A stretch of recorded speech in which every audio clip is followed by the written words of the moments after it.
Okay.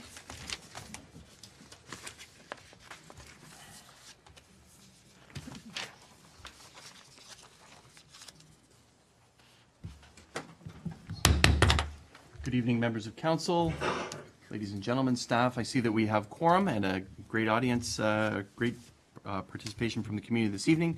Thank you very much for joining us for this regular meeting of the Town of Pelham Council for Monday, November 6th, 2017. We will start with the singing of our national anthem. I would ask Councillor Papp to lead us and all who are able to rise. O Canada, our home and native land, true patron of, in all thy Son's command, with glowing hearts we see thee rise, the true north, strong and free. From far and wide, O Canada, we stand on guard for thee. God keep our land glorious and free. O Canada, we stand on guard for thee.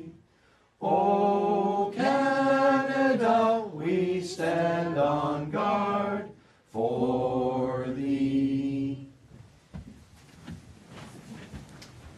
Thank you very much, ladies and gentlemen, councillors.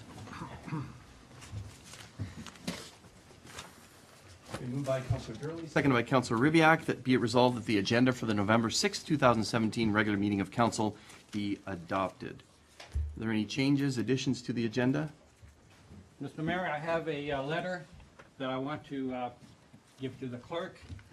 As council continues down a path that I feel is increasingly unethical and dishonest, Councillor, I have no choice to resign my position effective immediately. Thank you. Thank you, Councillor. You're welcome.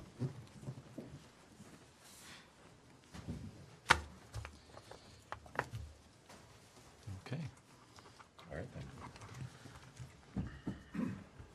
then. We were at approval of the agenda. It's been moved by Councillor Durley, seconded by Councillor Ribiak. Be it resolved that the agenda for the November 6, 2017 regular meeting of council be adopted. Are there any changes, additions to the agenda? None, Mr. Mayor. I'll call the question. All those in favor? Any opposed? That motion carries. Thank you. Next is disclosure of pecuniary interest and the general nature thereof. Do any members have any conflicts they need to disclose? Councillor Papp. Yes, Mr. Mayor, under 5.2.2, the presentation by Park Hill, I am associated with them and will be not participating in any discussion or part of the presentation as well. Okay, thank you very much, Councillor. Any others?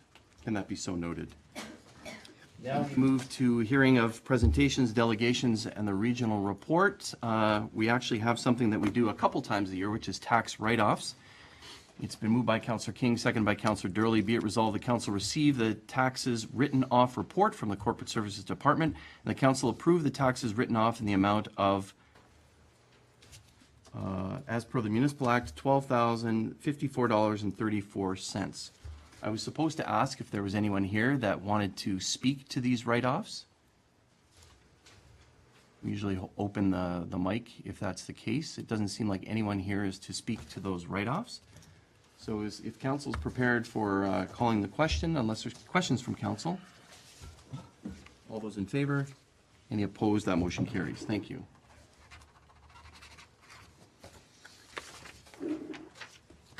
Next, we have presentations.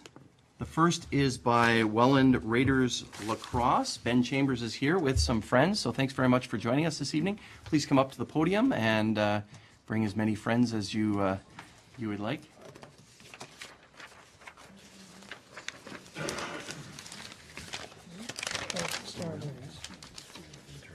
All right, Mayor Augustine, members of council, thank you for having us here tonight. We're here before you tonight to thank you for your support in us finding our way back to Pelham, for bringing Lacrosse back here with the new facility. And I know we've been working with you guys over the last couple of years with Vicky here and using the facilities that you have now. The new facility is going to be it's going to be fantastic for us. Hopefully there won't be any water on the floor this year, so it'll be here next year. It'll be great. We're very looking forward to it. We are currently celebrating our 50th season in our association, and we have definitely finished this year off probably with the best overall finish that we've had in recent history. Right. All of our teams have done very well this year at provincials. We've grown the association, and we're pretty much stronger than we have been in the last 5 to 10 years for sure. The Raiders family was started here as a centennial project in Pelham in 1967. The association itself has always been run by pardon me, dedicated volunteers from the community who have tirelessly worked to make it strong and represent well. It is a great family that we have. It's fantastic, and we're looking forward to coming back to Pelham. 2 years ago, our current executive, we took over an association that was having some difficulties. Our registration at that time was about 94 players. We had roughly 18 coaches in the association.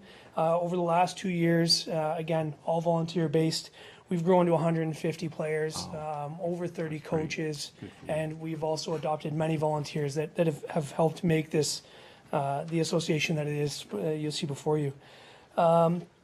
Just as our new executive was really a breath of fresh air that the association needed to continue to grow, we feel that the new arena is going to also be a breath of fresh air that's going to allow us to put our past behind us and really cement ourselves in and let everyone else in Ontario know that when we play them that we have a new executive, a new direction, and a new community that we're going to be proud to be a part of.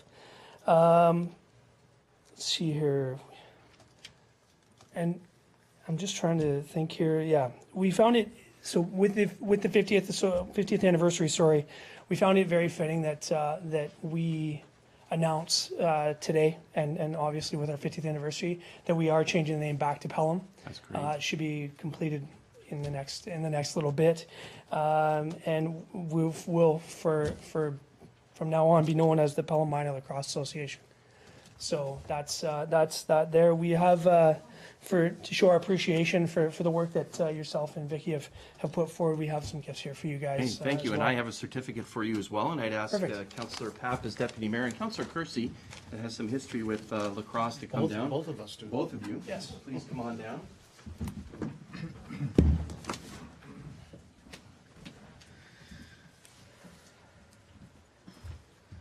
Thanks very much. Congratulations. This is on behalf of Councillor Kersey, Councillor Papp, and all of Council. Great. Congratulations to the 50th anniversary. The Pelham Raiders Minor Lacrosse Association. Yes. So welcome back. The name Thank was you. initially Pelham. Oh, yes. And so it's great to have you back and coming in to use the facility. Thank We you. already have a use agreement Yes. with Pelham Lacrosse. Yep. And we look forward to exercising that agreement and working together with you. And it's great to hear the advancement and the additional players that you have, and it's great that you brought some players with you tonight as well. Good. So thank you. All right. Thank you. Thank you very much. So here we have a jersey, a 50th anniversary jersey for yourself. No, thank you very much. That's so Thank kind. you. Thank you very much. We also have one over there for Vicky. You wanna- That's great. Oh my goodness. Thank you very much. Thank you very much, Thank guys. you. for This is everything. great. It's Thank been you so much for fantastic. coming. Thank We you. look forward to using the facility. Thank you. Thank you very much. Cool. Caleb? Mr. Mayor, may I Please, yeah, say please something? say something. I'm busy shaking hands here. As Ben alluded to, this was a centennial project that was started by Marty Collins, which was a former councillor here, and a Former couple of mayor. other former mayor, and a couple of volunteers back in 1967. And in fact, it was one of the most winning organizations in all of Ontario for quite a long period of time. Brought more Ontario championships to this community than I think any other organization. Might have a battle with hockey on that, but, and out of this organization has developed, they've developed players that have gone on to win scholarships, to play lacrosse at the American universities, and further that have developed a professional career. and so have represented this community very well. So I'm extremely pleased to have you guys back here, and all I can say is welcome home. Thank you, sir. That's great. Thank you very much. And if I may That's add great. as well Please. that I have one son, and my son played, along with your sons, played lacrosse from 1986 to 1996. And we were somewhat sad when he left, but he was part of many championship teams. Got knocked around quite a bit. But you know, it's a tough sport, but it really teaches the kids, and nothing against hockey, but the lacrosse, but the organization, what you say was true. We were one great big family, and if anything we needed help, if we were short of volunteers, everybody stepped up and everybody helped out, and I too am so glad you're back here. Good. Thanks. That's great. Congratulations. Thank you so much for coming back to Pelham. We're going to be using our new facility. Thank you. We'll have to get you on a tour of the facility. Congratulations. Welcome back. Welcome back. Thank you. Thank you very much. This is great. Thanks to the parents as well for coming. I appreciate it. Thanks, guys. Thank you. Ben, you may want to stick around. A couple of items on the agenda down after we hear from Park Hill. Okay. We're going to get an update on the community center as well. Okay, So all right. I'm not sure if the whole group can stay, but All right. perhaps Yeah. you may want to stay. Not a problem. Thank you. Thanks again. We really appreciate it. All right, thank you. Welcome home, Thank you. as Councilor Kersey said. It goes around, they come back. Yeah. They should have never left here in the first place. Never left. Yeah. Oh, it was, I remember on that. Thanks very much. Councilor Papp, we are going to turn to that next presentation So I'll that you excuse declared a conflict on. So we do have other members of the public here that are going to present to us Park Hill Properties Corporation, including Michael Merez, Oriana Mantello, and Raj Lamashane. Did I get that right? So please come on up to the lectern, to the podium. Mr. McDonald, maybe you want to help them get the presentation started, if you don't mind.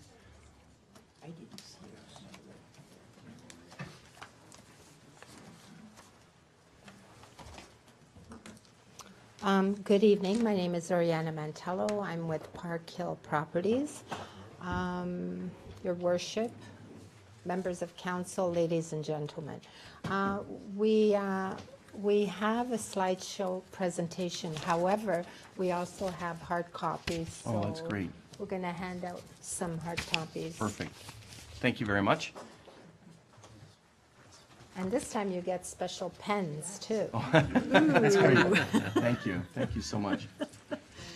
Thanks. Thank you. And thank you very much. Thank you, Nancy. Thank you. And we'll make sure that we get one to, there are some representatives, I think you met them before the Yeah, I met meeting, them. of Yeah. the Pelham Seniors Advisory Committee. Sure. And Yes. we'll make sure that one of the packages gets to them. Yes, in fact, Maybe Mr. McDonald can assist with that. Mark, if you make sure some of the seniors advisory reps get the packages, or Vicky. Oh, she's got it. Okay. Thank you very much. Okay, so, as you know, we're proposing a senior citizens housing.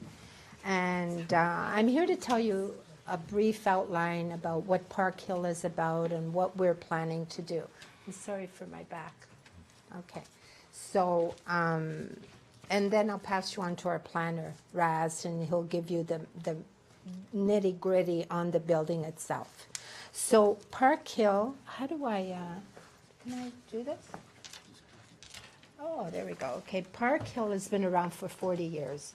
We've built condos, units, rentals, housing, and here's some pictures of what we've built over the 40 years. This is a community in St. Catharines. This is another aspect of that community.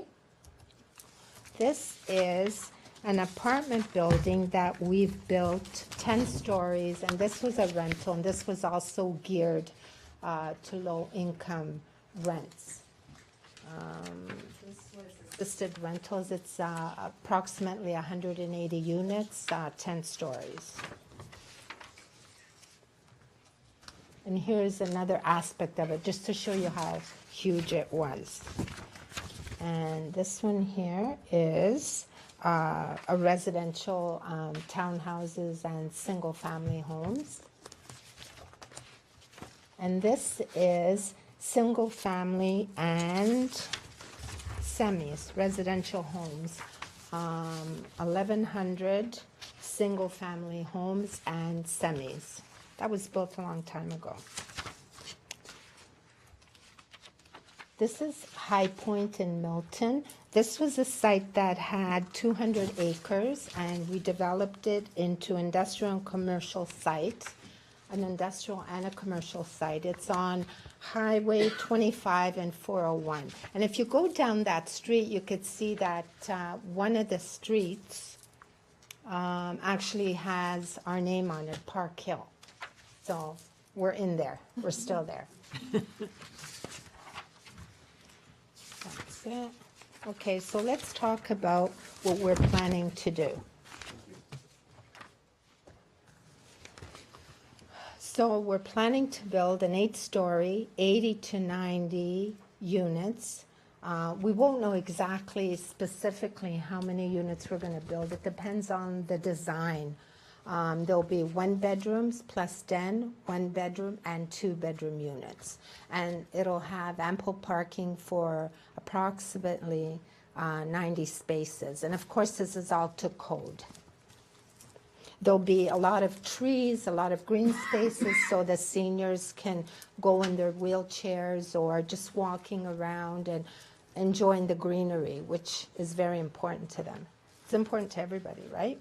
Now, we understand there's a need for senior citizens housing, but Raz will talk about that. So there's going to be some amenities associated, like in the building. I should go to the next page. Okay, these are things that we're planning to put in there. Not necessarily 100% sure, because we still have to look at the area. We have to look what stores are there.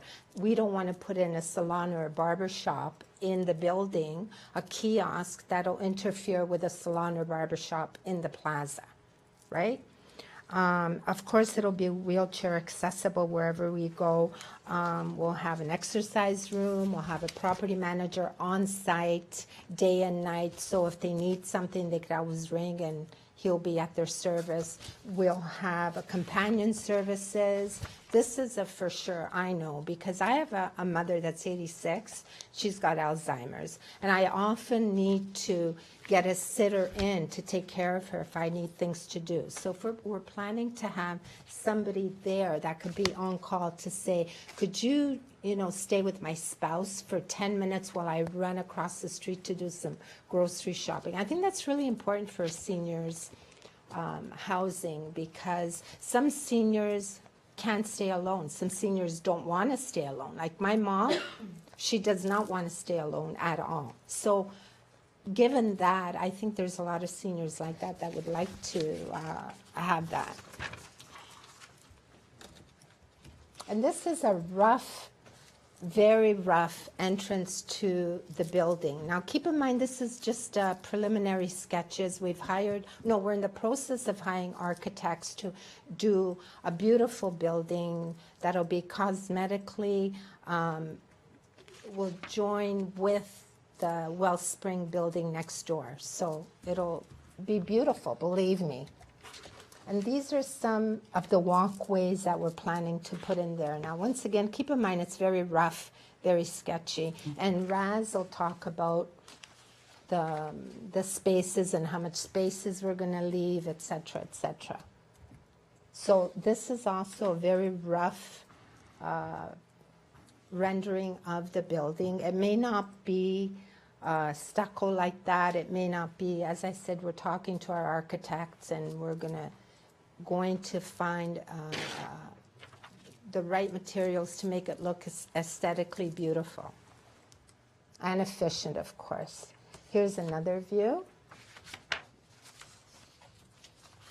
And basically what we're saying is that it'll be designed to make you feel at home once you step in. We don't want it to look like a senior's home. We don't want it to look like something that only seniors will like. We'll make it look very beautiful. And I think that's it for me. I mean, if there's anything else that questions on this nature, please ask me after the presentation or now. Okay. Okay, so I'm going to pass you on to Raz, who's our planner, who will give you more specifics. Okay, thank you.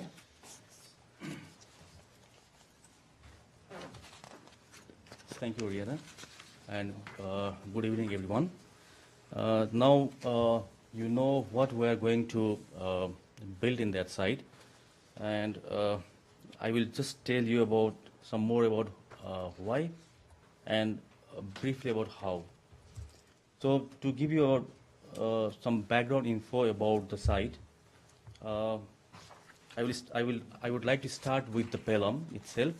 So, as of 2016 data, 24.4% of total population are over age 65 in Pelham, town of Pelham. So if you compare it with the 2006 population, it was only 16.6%. So we can say that more than 8% increase in senior citizen population we have experienced in Pelham in last 10 years. So again, if you compare this population with in a bigger picture, we can say that in Canada, the share of 65 plus population is only 16.9%. In Ontario, it is 16.7%. In the Niagara region it is 21.4%. But again, in Pelham, it is quite larger. It is 24.4%. So again, here is almost 8% more senior population than the Canadian or national standard or average. And I try to show you another picture of 55 plus population also, because this is the age which allows Niagara Regional Housing allows for the senior housing, affordable senior housing apartment application. So if you look at the 55 plus populations here, again it's even more alarming, I mean appealing. So yeah. So if you see here in 2016 again, the share of 55 plus population is 41%. It was only 31% in 2006. So in this 10-year period, we again have 10% increase in 55 plus population. And again, if you compare it with the Canadian or Ontario average, we can see that in Canada it's 30.9%. In Ontario, it's 30.4%. In Niagara region, it's 36.5%. But in Pelham, it's 41%. So again, almost 10% more than the national average. And this is quite interesting picture. I mean, data. In last 10 years, if you compare the total population growth in Pelham, it was only 5.9%. But if you compare the same population growth in the same time period for the 55 plus population, it was 39.4%, and for 65 plus population, it was 55.8%. So they are increasing in rapid pace. So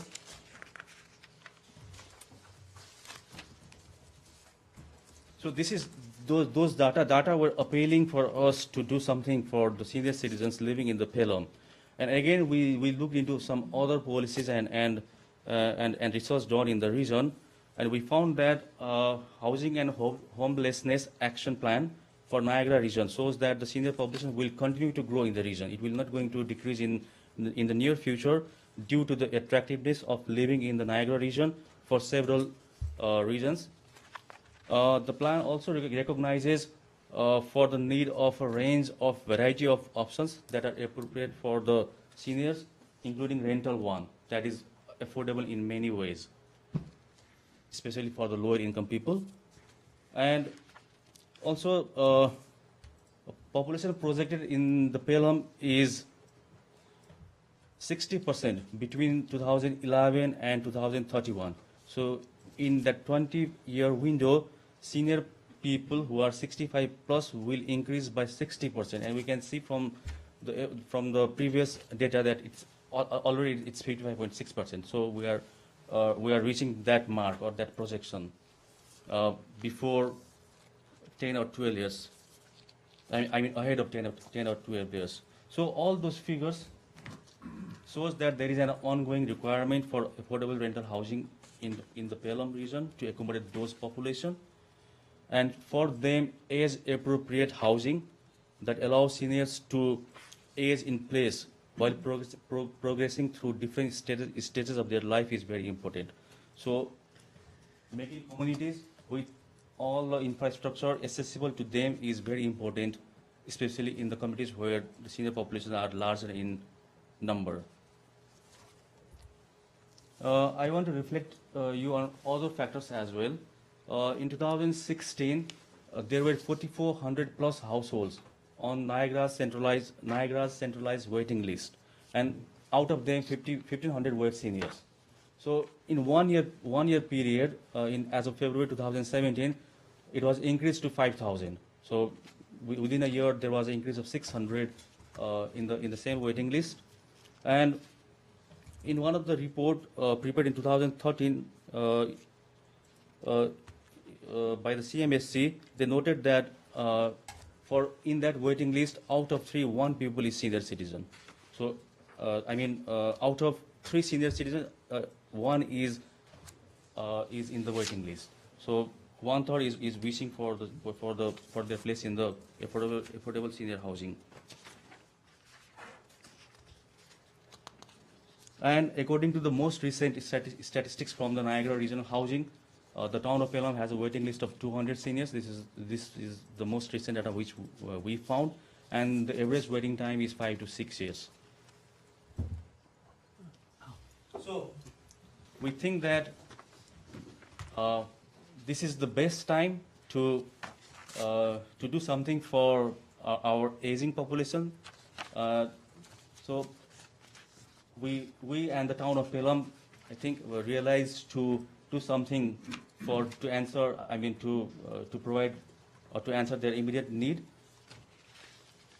by creating these rental apartments. So where we are going to propose this senior citizen apartment or housing is, it's in the East Font Hill development site, and that is the location of the site. You can see it's just beside the Wellspring Cancer Center, and across that Wellspring Road, you can see there is a community center, which is almost completed.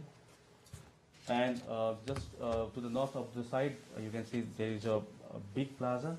So that consists of your grocery store, fast food center, restaurants, drug store, and on the west side there is a large open space with some water channels. So this is the appropriate place for evening walk or morning walk, for jogging.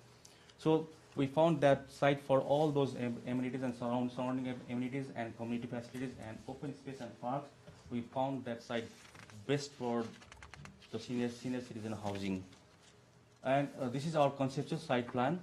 Like Oriana said, this is just preliminary plan for the planning purpose. So our architect will come up with some modified version of it with more developed areas for the seniors. But what we wanted to show is there is ample space for the parking. We have provided all outdoor parking, because seniors in our research we found that they prefer outdoor parking, and we have followed the required bylaws for the parking. And to ease the pavement area, we have provided landscape elements in the places so that they can feel relief from the hard surface of the parking area. In both entrances, you can see there are some spaces for the social gathering or social recreation spaces. These all are wheelchair accessible, so they can gather and enjoy their life. And this is the mass of the building. We are trying to follow the urban design guideline set by the secondary plan. So we are creating 2-story building.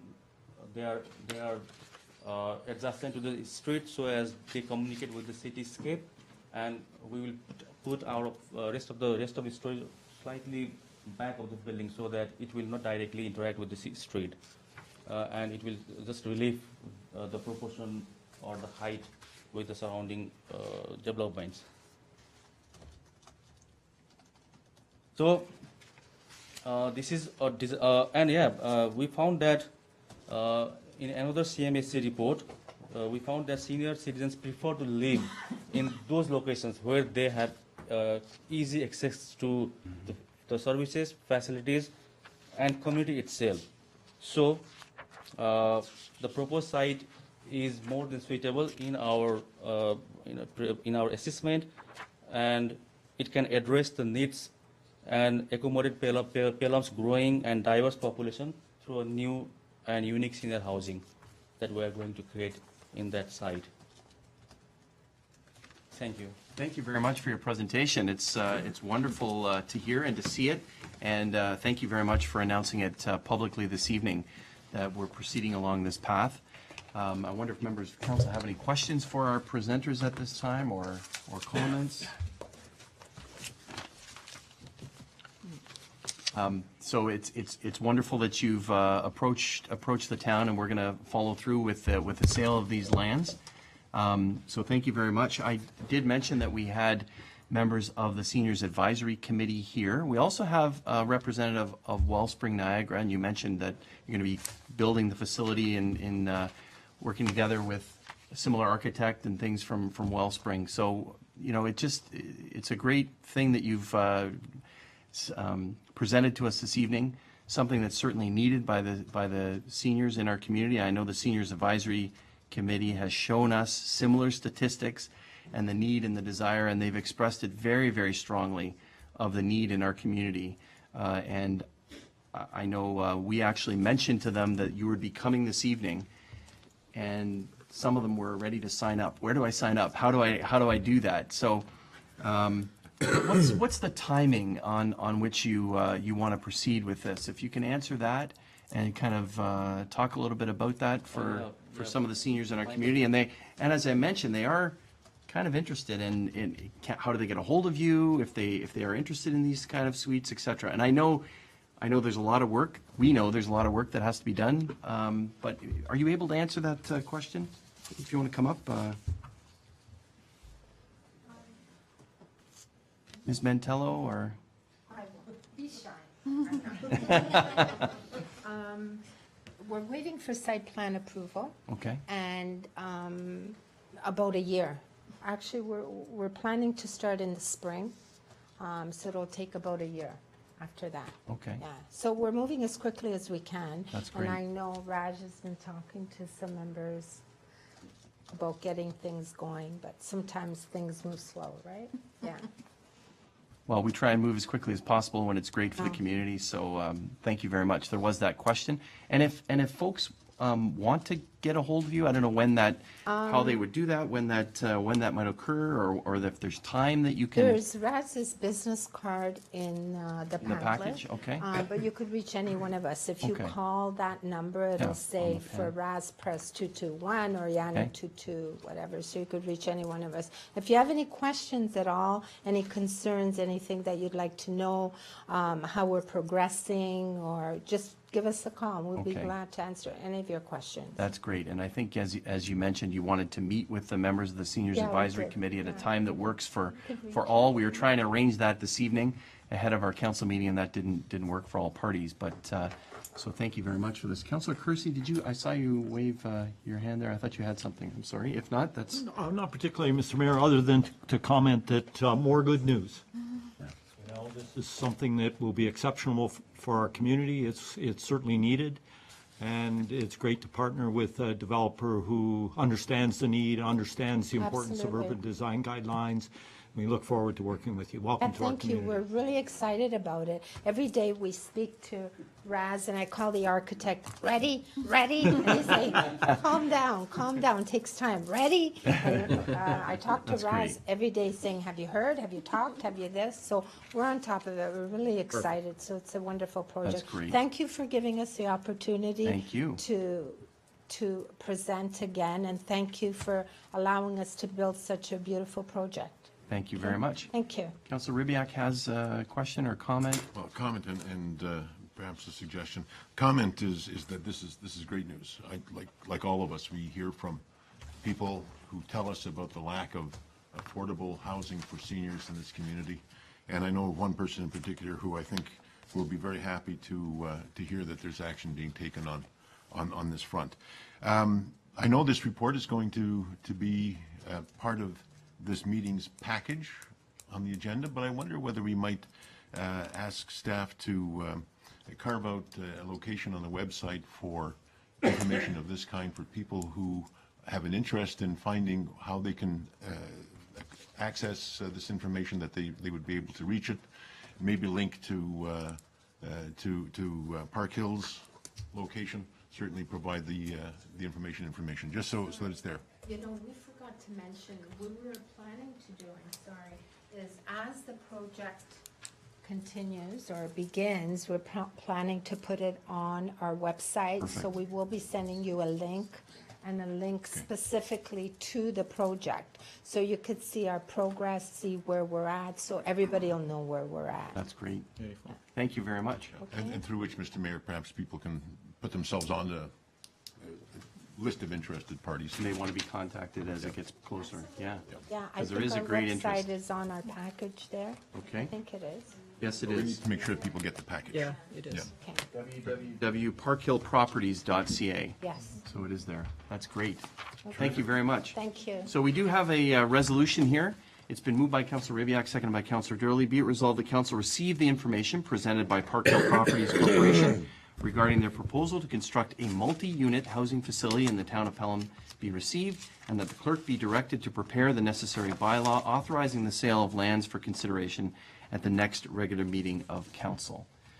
I do want to just make one comment, and this is maybe meant for members of the public, and the comment that you made, Ms. Mantello, about this is the second time that we've presented and you appreciate the opportunity. So just to let folks know, we met in closed session in camera with Park Hill a couple of meetings ago in order that we might hear what they would be interested in doing for this particular property. They presented to us, we had a series of questions, they answered them, etc. And then we negotiated an agreement for the purchase of the land through that. And there's always folks wondering what happens in a closed session meeting. Well, that's what happens. That information comes, and then when it becomes able to be announced publicly, then it is announced publicly, and that's what we're doing tonight. So you made that comment, and it reminded me that I wanted to kind of let people know that those kind of discussions happen in closed session. Maybe it wouldn't work out, and so we wouldn't want to let people know and give up false hope. So that's why we did that. But we're very, very pleased, as members of council have stated, that this is working out and that we're proceeding in this way, and we're very, very excited to work together with you for a wonderful benefit for the community. So thank you very much. Unless there's anything else to be said by members of council, I will call the question on motion. All those in favor? Any opposed? That motion is carried. Thank you very much. We look forward to working together with you. We look forward to that bylaw coming at our next council meeting. Thank you. I want to shake their hands. Call a brief recess, and council wants to shake their hands and thank them for coming. Come here, damn it. Okay, go shake their hand. You're just not here. Do I have to? Thank you. And thank you to members of the Seniors Advisory Committee for being here, and Wellspring as well. Thank you. You're welcome to stay for the update, which is next. Ms. Hillier wants to speak. What do you think, members of council? Let her speak. Let's hear from Ms. Gail Hillier, and maybe our Park Hill friends may want to stay for this. Thank you. Very briefly, on behalf of the Seniors Advisory Committee, I'd like to thank the mayor and council for listening to our persistent voice. I refer back to an article I saw today, November 2014, when we were asking when and how long, and you've continued to listen and involve us, and we appreciate that. Thank you. Thank you. And Thanks so thank you much. for your presentation. Thank you very much. We appreciate that. That's very kind. Thank you. Thank you. It's okay, it's allowed. Next on our agenda is a presentation by Bill Gibson. He's the chair of the Pelham Community Center Oversight Committee. Thank you for joining us, Mr. Gibson, and for your work. Thank you. We know that you have to drive a little bit, so thank you. And perhaps Mr. McDonald will help. Is that the one? And then I go up to.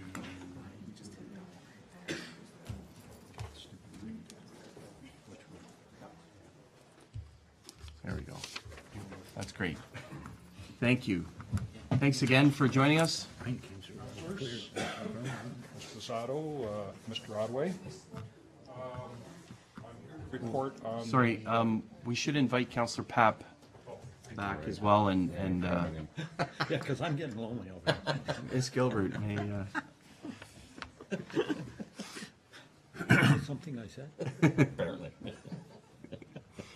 Thank you.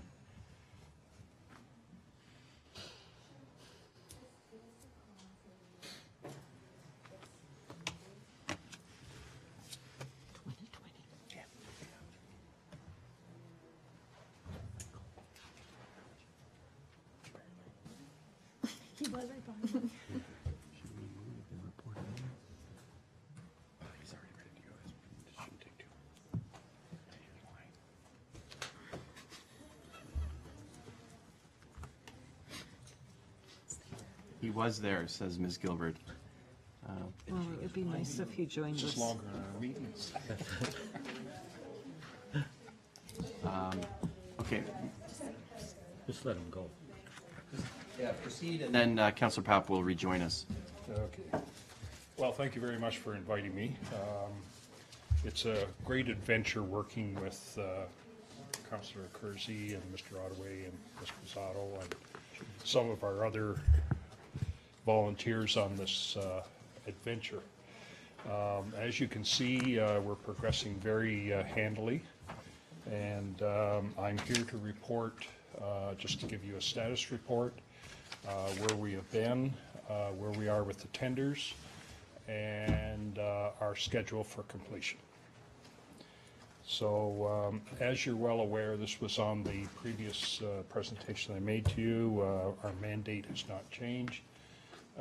Mr. Ottaway had presented to council the change in some of our duties and that sort of thing. As we matured as a committee, some of those original tasks were not required.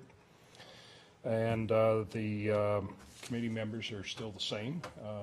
Mr. Sheldon's not here tonight, but I would like to publicly thank Mr. Sheldon because he is a very experienced contractor, and he works very well with Ball Construction and the architects in providing details. And some of Bill's or Mr. Sheldon's comments and participation in the meeting have netted us some savings. So the next time I make a presentation, I'll bring him along as well. As you're well aware, there's 3 tender packages for the completion of the project.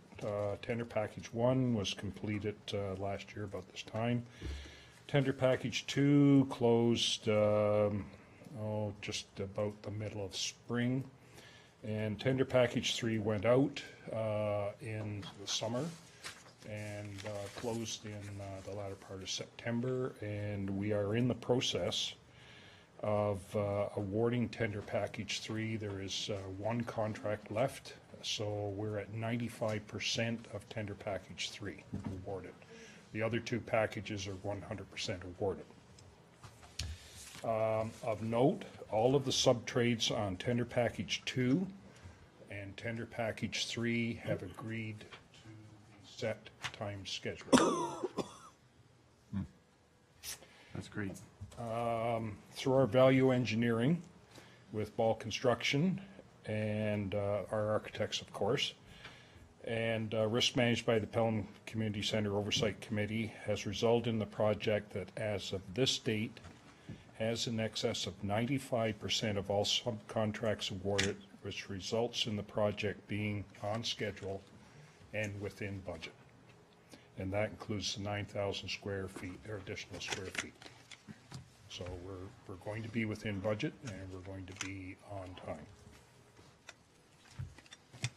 Some of the major milestones, the core slabs, which is the structural floor, is all completed. The steel decking for the floors is completed. The exterior masonry is scheduled to be completed by December, and as you drive by, you can see what's remaining is just a little bit on the north wall.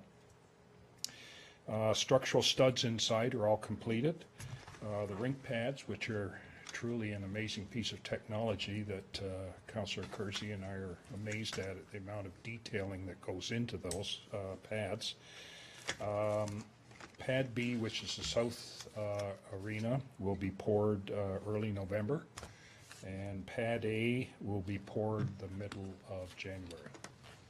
And if you get a chance to see those pads during the curing process and during the process of putting the refrigerant coils and heating coils in, it's quite a piece of technology. I don't think people really realize what they're standing on when they go out to ski.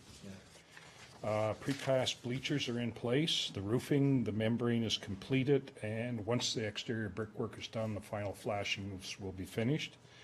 The gym is completed, the floor. Tender package 3 is awarded, except for one contract.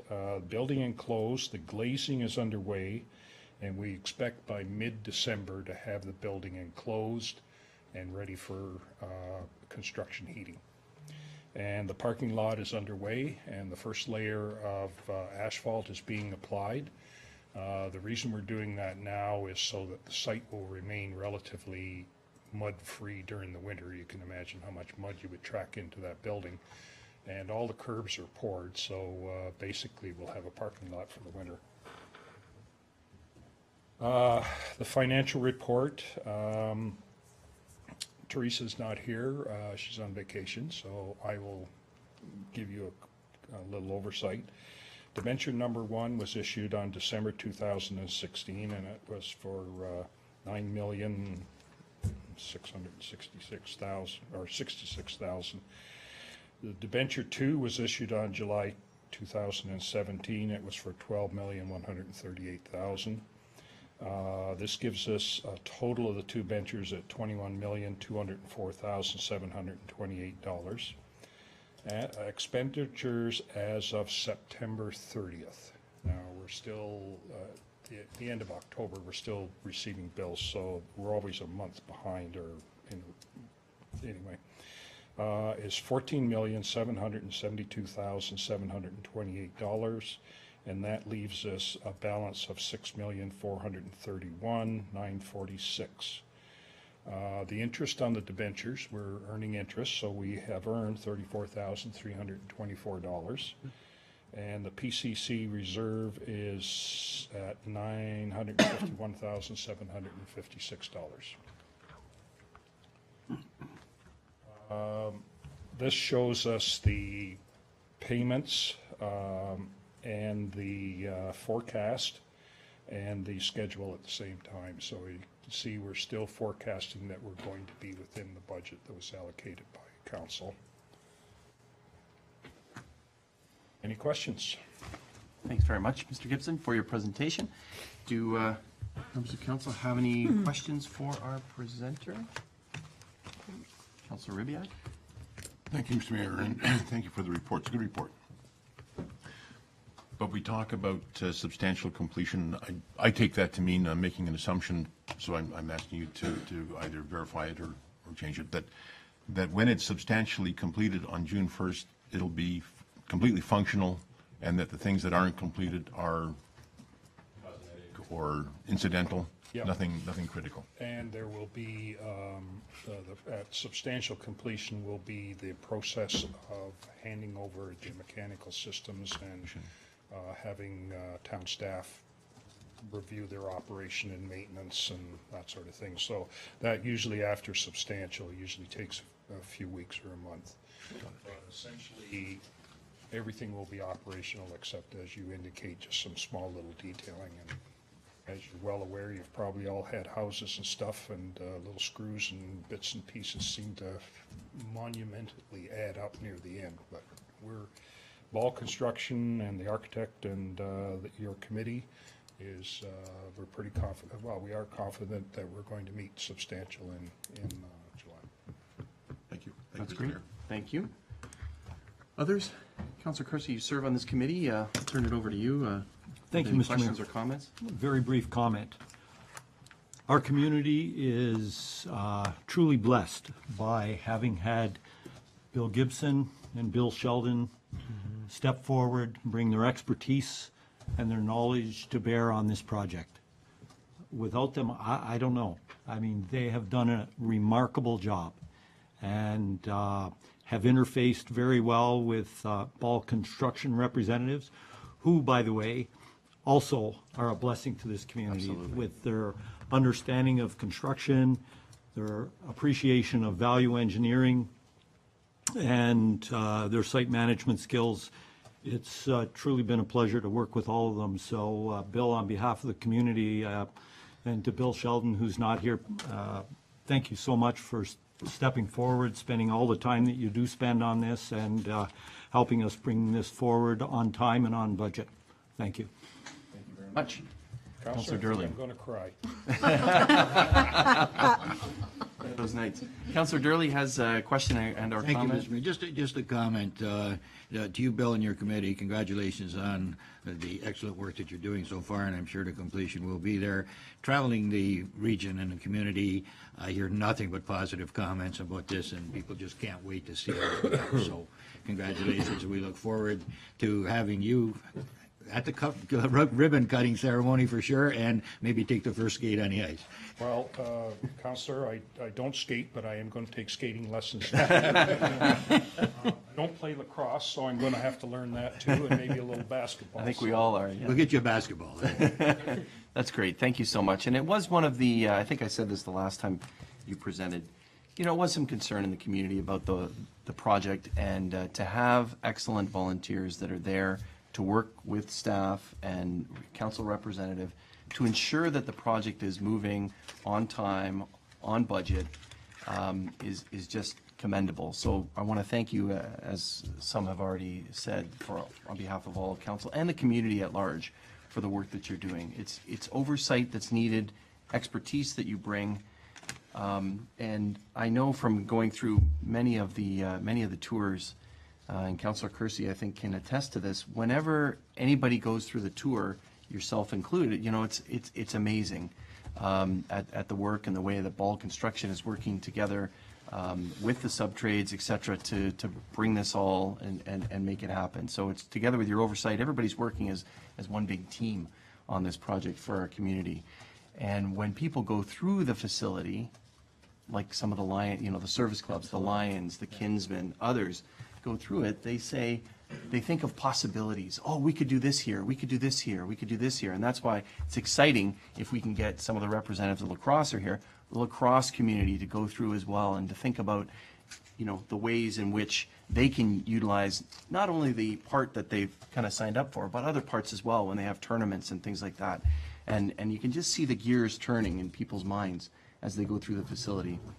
So thank you very much. Councillor Durley wants to add on. Thank you, Mr. to Mayor. that. And one thing Please. that I did forget, and I think a very important issue, it also provided many, many jobs for folks around here, and that certainly is another plus that we certainly are grateful for.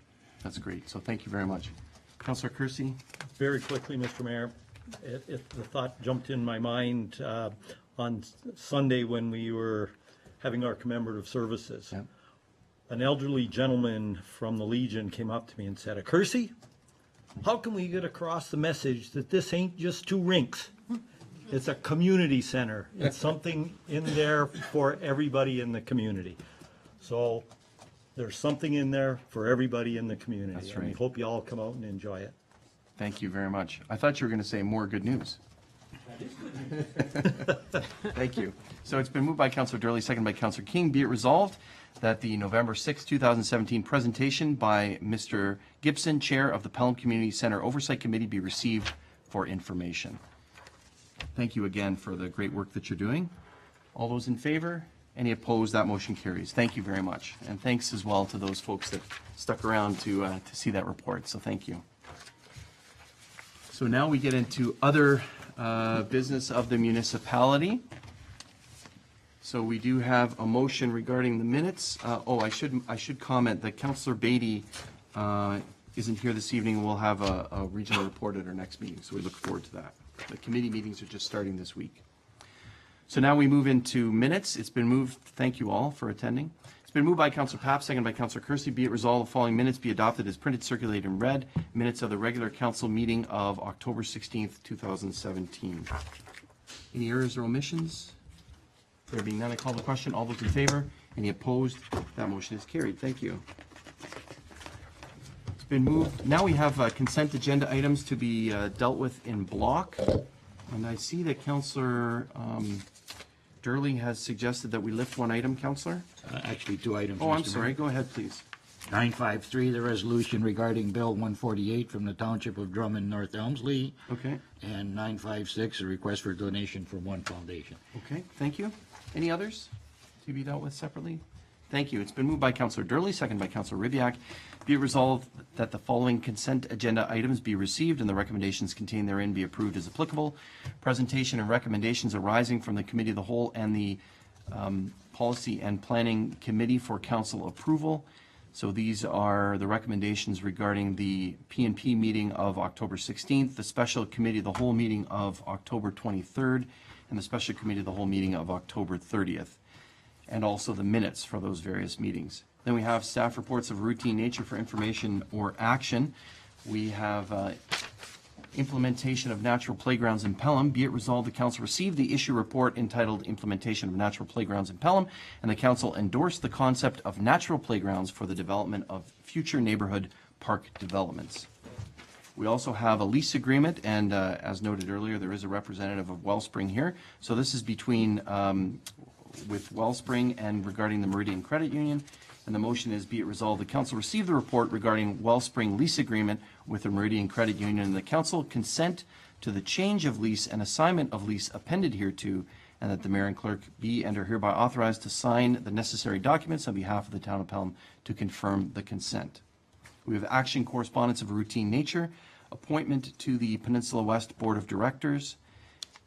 And the motion is, be it resolved, the council receive the correspondence from Peninsula West Inc. Advising that one of its representative term expires on December 31st, 2017, and that the town of Pelham nominate Mr. John Nickel to be appointed for a subsequent term, and that Peninsula West Power Inc. and Mr. Nickel be so advised. Mr. Nickel has been serving in that capacity for a number of terms and is doing an exceptional job. Now we have information correspondence items. Be it resolved, the following correspondence items be received for information. Notice of the first deer hunt harvest in Short Hills Provincial Park. The Town of Puslinch resolution regarding proposed changes to the Provincial Growth Plan Draft Natural Heritage System Draft Prime Agricultural System. The Niagara Central Dorothy Rundling Airport Commission third quarter report. The AMO's 2016 Federal Gas Tax Program and Link, the Royal Canadian Air Force Association and their thank you letter, a thank you letter from the Fonthill Bandshell Volunteers, a thank you from S. Velkert regarding the stop signs on Hurricane Road, information from the Minister of Housing regarding the Fair Housing Plan, and we also have committee minutes for information. We have the minutes of the Summerfest Committee of July 11th, the Pelham Active Transportation Committee of September 19th, the Pelham Community Center Oversight Committee minutes of September 21st, and the Mayor's Youth Advisory Council minutes of September 22nd.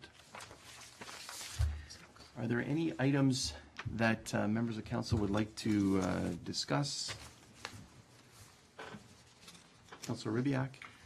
Thank you, Mr. Mayor. This is with regard to 954. The report from the Niagara Central Dorothy Rundling Airport. Just wanted to make a point for clarification.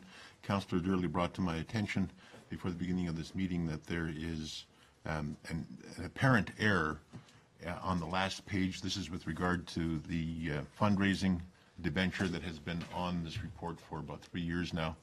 The error is that that final billing will be received in the first quarter of 2017. It should be that it was received in the first quarter of 2017. It's past tense.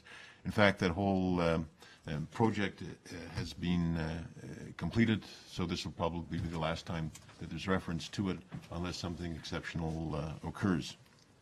So that's just to clarify that point, in case anybody else had caught it. I thank Councillor Durley for his eagle eyes and having identified that. Okay, thank you. Anyone else to that report? Thank you.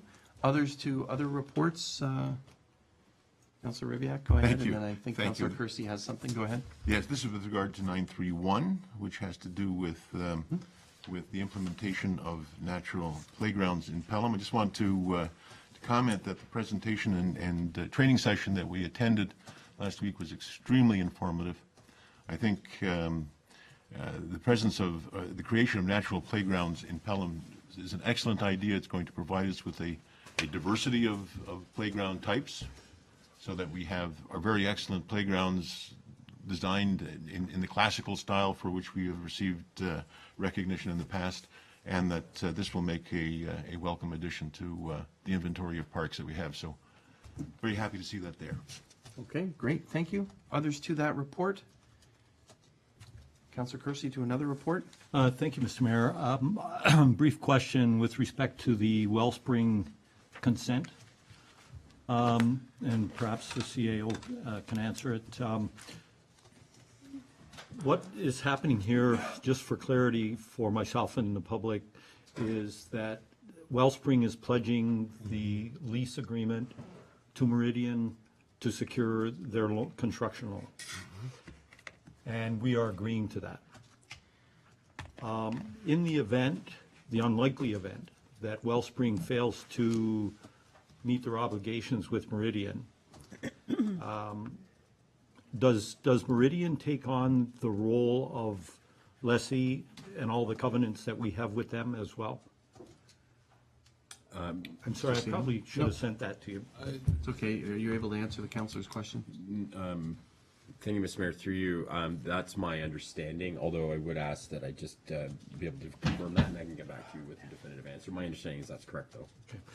I'm specifically thinking about the covenant in the agreement whereby if Wellspring ceases to operate and sells the project, that the monies that we donated come back to the community. So as long as we have an agreement, maybe with Meridian or an understanding with Meridian that that is the case, I think that would be more comfortable for me. Right. Okay, thank you. I think this arises because of that portion of the agreement that we have with Wellspring, that it was donated, given to them and leased to them for as long as they need it. But for Meridian's purposes, by my read of it, and maybe the CEO can comment, it isn't normally done that way. Normally, somebody owns something free and clear, and as you're building and have the construction loans and all of those things. So this is just sort of, as I understood it, a legal requirement in order for them to help them facilitate the construction of the facility. Mr. Sier, can you clear No, that's that quite up? correct, Mr. Mayor. That's the ability for them to be able to secure the financing because of the circumstances the mayor has described. So. Okay. Anyone else to that agreement? Okay, thank you. Any other items under the consent agenda that were listed? All right, great, thank you very much. There being none, I'm going to call the question. All those in favor? Any opposed? That motion carries. And Councillor Durley did lift a couple of items, and you're taking them from me, Madam Clerk, so I'm going to read the first one here. It's moved by Councillor, thank you for your assistance. It's been moved by Councillor Durley, second by Councillor Ribiak, that communication item 953 be received and the resolution contained therein passed by the Council of the Township of Drummond North Elmsley regarding the on-call provisions in the Employment Standards Act, Bill 148, relating to fire prevention services and snow plowing / road maintenance in rural municipalities be supported, and that the resolution be forwarded to Premier Kathleen Wynne and Minister of Labour Kevin Flynn, and that a copy be provided to the Township of Drummond North Elmsley. Councillor Durley? Thank you, Mr. Mayor. This legislation, if passed, could be devastating for small communities. We got word from the fire chief today that the cost of paying volunteer firefighters on call, as suggested in the legislation, would be $2.5 million. And that's not counting the people that are hired to do the wings on the snow plows and so on and so forth. So it could be one heck of a blow to an operating budget of a municipality that's as small as ours. The changes proposed are saying don't do that, exempt the municipalities from that, and I think we definitely need to support it. My reason for doing this is to strongly support and endorse and send a letter to Ms. Nguyen and her colleagues that this is not acceptable, that there is no ability to pay in here, and I think that they really need to have a second look at that. We cannot allow this to happen for smaller municipalities. What we save in salaries and wages, we certainly give to our firefighters in equipment and training, and I think that is more important to us than giving somebody on call for something. I think they're very satisfied with the agreement that we do have with them. I have heard absolutely no complaints, and we are running very efficiently, very smoothly, and very effectively, and I think we have one of the best firefighting units in the region, and congratulations to them. I don't think we really need to enter this, and I think we need to make a strong statement to the provincial government that back off. Thank you. Okay, thank you very much, Councillor. Councillor Ribbiak, you seconded the motion. Anything to add to what Councillor Durley has said? Just a question that perhaps someone can answer, because I can't recall. Where is AMO on this? Chief, can you inform us on AMO's position, which is the Association of Municipalities of Ontario? I copied, there's a position paper by AMO and the OFC. I believe I forwarded them both to you. And they're highlighted on pages 5 and 10, I think, of the AMO, where they're focusing on the fire aspect of it, but also involves quite a bit of language about public works too. So. Thank you. Okay, thanks so much. Anyone else? Councillor Durley, you said it all, so I'm going to call the question. All those in favor? Any opposed? Motion carried. Thank you very much, and that's unanimous. Thank you. Councillor Durley, you lifted another item. It's been moved by yourself and seconded by Councillor King that item 956, that the correspondence from One Foundation for Niagara Health System be received and referred to staff for review and report on the potential for a donation as requested. Any comments to that? Thank you, Mr. Mayor. Through you, the One Foundation group were here a meeting or two ago to introduce what they wanted to bring forward to us. This is a follow-up to that. They're making a request for some funds, and definitely in the past we have a history of donating to the Welland Hospital, I believe, and they're asking for some monies here. So all I'm asking for is staff to have a look at this in the Treasury Department to see what we're going to need it budget-wise in order to fulfill this. How and when could we fulfill it, and is there a reason? We'd like to get a report back to us so that we can approve this type of thing. Thank you. Okay, thank you. Any others? Councillor Papp? Just quickly to add, I wholly support Councillor Durley's motion. It should be noted that in the past when we did this, it actually triggered other responses from other municipalities who had traditionally not given to the health system. And we'd like to think that we took the lead in that, and we'll look at it once staff, but also sends a message that our responsibility in working with the health systems is all of our responsibilities, not just locally. Thank you. All right, thank you. Any others? We look forward to that debate. All those in favor? Any opposed? That motion carries. Thank you very much. Next, we have been moved by, oh, it's my report is next. Thank you. Thanks very much. Thank you. Appreciate it. Thank you.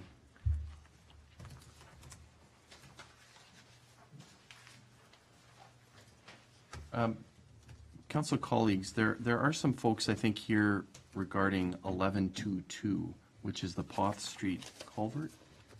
And I wondered if we might, and we have a presenter, et cetera, I wondered if we can put that ahead of the next items that we have. I'll move that. Okay, so that's moved by Councillor Kersey, second by Councillor Papp, that we deal with that, essentially the staff reports in 1122.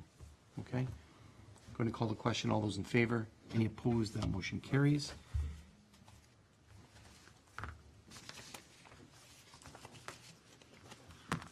I'm sorry, there are representatives here for Councillor Papp's report, so perhaps we'll get to that next. I'm sorry. I didn't know, I wasn't aware of that, members of the seniors, that you were here for that. I'm sorry. Regarding the Paw Street culvert failure, it has been moved by Councillor King, seconded by Councillor Durley. Be it resolved, the Council receive the Paw Street culvert failure update, November 2017 report, and the consideration of the funding in the amount of $1.2 million in order to tender the construction portion of the project be referred for consideration in the 2018 budget deliberations. Questions or comments regarding this? And I do note, I think we have an engineer here. I don't know which one is here to present. Should council have questions? Councilor Ribbiak, you've signaled that you'd like to start. Go ahead, sir. Thank you. I'm just looking for my notes. I don't know what's happened here. Gotta love these computers. I can't hear you.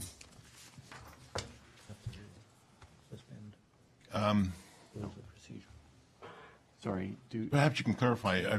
We have engineers here. Are they prepared to make a presentation first, or are they here to answer questions, or because I don't know whether my approach to this might be different depending on. I do have a motion. Thank you. And would it be in order now to do this, I guess?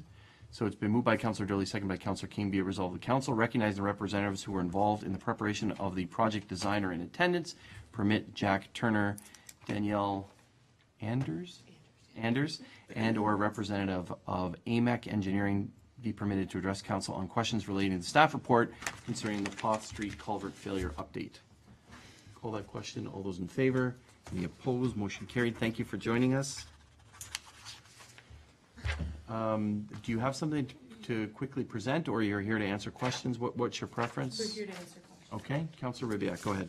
Thank you. I read the report with interest, and I have to say, Mr. Mayor, that I'm generally not one to want to second guess professionals in the field of their expertise, and I'm a little reluctant to move ahead with questions that may demonstrate my lack of knowledge more than anything else. But I do have a concern with respect to the report and to the suggestion with respect to an expenditure of up to 1.2 million, I guess, including a contingency, if I remember the report correctly. What the report indicates is that there is a fear that if we were to replace, as I understand it, if we were to replace the culverts that had been in existence with essentially the same kinds of culverts, that there is a danger that they would sink some 250 millimeters, and that this would be both a maintenance and safety issue. So my questions have to deal with that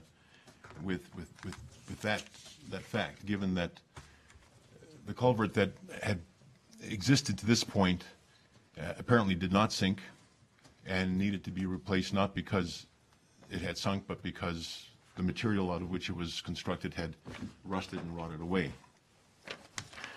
So I guess my first question is if we were to replace the culverts with what was essentially there and expect that it would perform, or can we expect that it would perform in essentially the same way that the previous culverts had for some 40 years? Or is there an expectation that this sinking, that this deflection in the road is going to occur quickly, immediately, catastrophically? I just need to understand that a bit more. Okay, Mr. Turner? So the existing culverts are there right now. They're pipe arch culverts.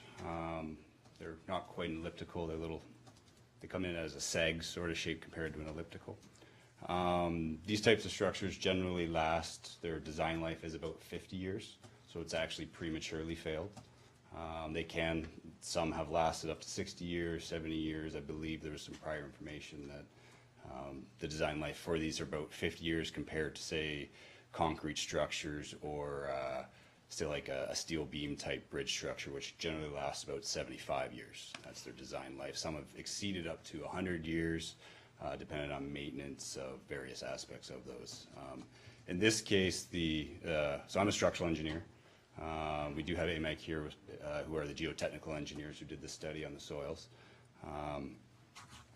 But essentially, to answer parts of your questions, it wouldn't sink automatically right at the beginning. It's over time.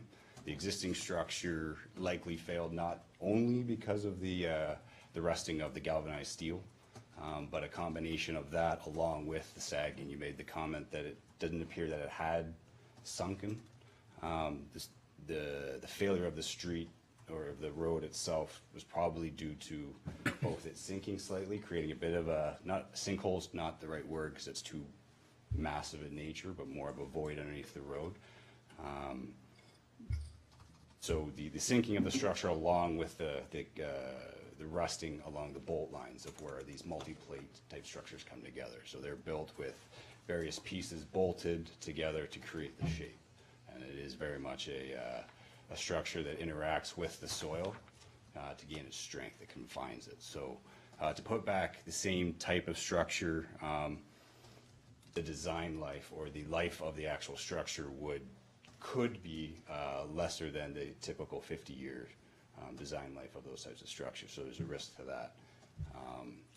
And I want to make a point that there's a difference between failure and collapse. So this structure has failed. It hasn't collapsed and sunken into the river. And because of this failure along the bolt lines, actually the bottom plate is separated out from the sidewall, which allows water to actually whisk and erode soil away, which has come between the two culverts and dropped the road, which is the failure that we all see from above. So we don't recommend as professional engineers to put back the same type of structure. The report does mention 250 millimeters approximately of deflection over the life of the structure. Typically, structures of this type, they're allowed about 50 millimeters. To put in perspective, buildings are all considered to have failed if they settle 25 millimeters. So just to give you a reference. Hopefully that answered your question. Okay, thank you. Councilor Rybak? Thank you, Mr. Mayor. And it's excellent information, and I appreciate you giving it. So what I'm hearing us say is that if we were to do this thing that you don't recommend, which is to replace it, we won't get 50 years. The previous structure lasted 40. This one might last less, 30, 20. Good. Yeah. And that during that period of time, there may be some need to straighten out the road because there might be some sinking, and there may even be some work that needs to be done within it. Well, is that what we're saying? Not quite. The structure will flex. It is meant to be confined by the backfilled and compacted soil when it's constructed. When it sags so the bottom will drop and the whole shape sort of gets squished because of that movement. It does increase the stresses in those joints. And so, like I said before, with the corrosion and then the potential sagging of the structure, where they both would have culminated to break and then sag itself and create the road that, not a sinkhole like I said before, but sort of the void underneath the road. So you could get 20 years, you could get 30 years, 40 years, you could get 50 years. Problem is that the soil is so soft that we don't know. The other thing is that when that structure went back in the 1970s, it was actually unlikely that a geotechnical report was done then. We've increased practices to try and reduce risk, and we do geotechnical reports for these type of structures nowadays. Sure. Thank you. Councilor? Thank you, Mr. Mayor. If I may go on. So the risk we're talking about is the risk of that kind of deflection in the road and the need to deal with that sometime over the period of the next 10, 20, 30, perhaps 40 years. So I'm going to accept that and just work with that for a moment. The cost of what's being proposed, which includes the sinking of piles a considerable distance into the earth, is 1.2 million, and with a contingency. Mm-hmm. And the likely lifespan, or the expected lifespan, is some 75 years. So if I can just do some simple arithmetic, without the contingency, if it cost us $1 million and we were lucky not to need the contingency, that plan would be $13,300 a year over the 75 years. So I need to ask, if we were to do the other, which is simply to replace what's already there, what would be the cost of doing that? Putting back just the. Yes, putting back the culverts and repairing. What would be the cost? Would that get to $500,000? Would it be 200,000? Would it be? Off the top of my head, thinking of the numbers as I did help put together that report or oversee and review the report. Without contingency or an engineering, I believe the report, did that include engineering as well? Just, it's a general, when we apply these things, so there's no design. We did look at the actual pile systems, which is what's being recommended down to the 100 feet where solid soil is found. The structure itself, the capital costs, not including contingency, would be in and around the $500,000 to $600,000 range. The pile to do just the pipe arch culverts, put back what's existing. So that would be 500,000. There's a lot more fill there if you're trying to compare it to. So Maple Street was we got a low price on that one, so it could be less, but as would the other structure. So in all of this, the costs aren't necessarily the type of structure. It does have a bearing of a couple $100,000. It's a lot of the mobilization fees, a lot of the associated costs that come up with these types of things. Roads already closed, but bonding, insurance, erosion sediment control, environmental controls to have the water still be bypassing the structures that are there. So the costing in around here with the type of structure that we're proposing is it's still a steel, sort of about an arch shape, but it would be supported by, think of concrete strip footings supported by piles driven in 100 feet or so into the ground. And that's what would provide the solid substructure for the bridge. We did look at other alternatives, precast concrete, cast in place concrete structures, and the cost of those would add $50,000, $100,000 to the original estimate. So the one we're looking at is still a steel structure. It can be made thicker to last 75 years, or it can be coated with not quite an epoxy, but it's something that helps with the longevity. Yeah, but I'm not certain, through you, Mr. Mayor, if I may, that I'm hearing that just replacing what we have would without a whole lot more, just replacing what we have, you're suggesting would cost about $500,000? Apples to apples, be about $500 to $600 for capital plus contingencies. So I believe the 1.2 included contingencies. So no, you're talking about, if I may, Mr. Mayor, you're talking about your proposal, and I'm talking about strictly. No, I think he's answered your question already. Well, I don't understand it, so I need to understand. I don't know that. So I think Mr. Turner has indicated that it would be $500,000 to $600,000. Correct. Ms. Clemencio seems to be nodding her head, so maybe she can assist the councillor. Ms. Clemencio? Sure, through you, Mr. Mayor.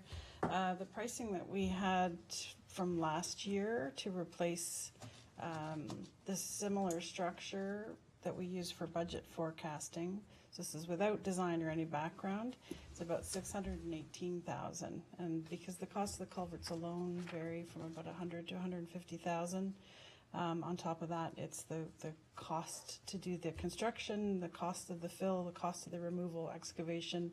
The MPCA requires that you bypass the site for fish and waterway conservation. So there's a lot of other extra costs that go into that. If we were to tender the work, that's typically the cost that we would see, say $500,000 to $600,000. Thank you, Mr. Mayor. As I said at the outset, I hesitate to enter into this thing because you find out very quickly how little I actually know.